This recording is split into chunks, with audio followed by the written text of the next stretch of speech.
નમસ્કાર, હું છું વિક્રમ વકીલ અને તમે જોઈ રહ્યા છો હોટલાઇન ન્યૂઝ.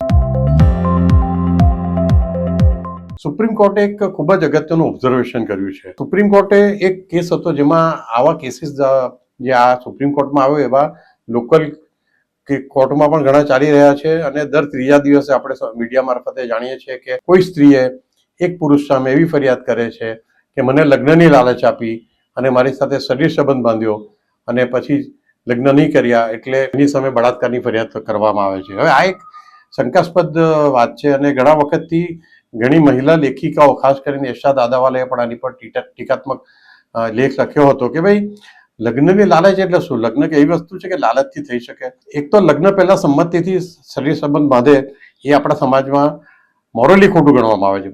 બાકી તો જુદી વાત છે, પણ સુપ્રીમ કોર્ટે મોરલી સ્ટેન્ડ લઈને એવું કહ્યું છે કે કેટલાક અમને લગ્ન પહેલા શારીરિક સંબંધ સ્ત્રીએ પણ બાંધવાની સંમતિ આપવી જોઈએ પુરુષને. ન્યાયાધીશ બીવી નાગરત્નની બેન્ચે આ ઓબ્ઝર્વેશન કર્યું છે અને આ જે કિસ્સો એમની પાસે આવ્યો હતો એમાં એમણે કહ્યું છે કે જે મહિલા છે એ પોતાની મરજીથી દુબઈ ગઈ હતી.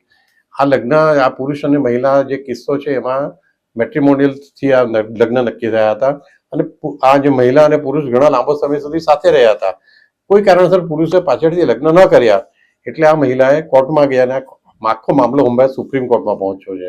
પરંતુ આ ખૂબ જ એક સંવેદનશીલ સામાજિક અને કાયદાકીય વિષય છે, કારણ કે વારે તહેવારે એવા આક્ષેપો થતા રહે છે. તો ખરેખર પોતાની મરજીથી સ્ત્રીએ જ્યારે શરીર સંબંધ બાંધ્યા હોય તો પુરુષને કઈ રીતે જવાબદાર ગણી શકે એ પણ વિચારવું જોઈએ.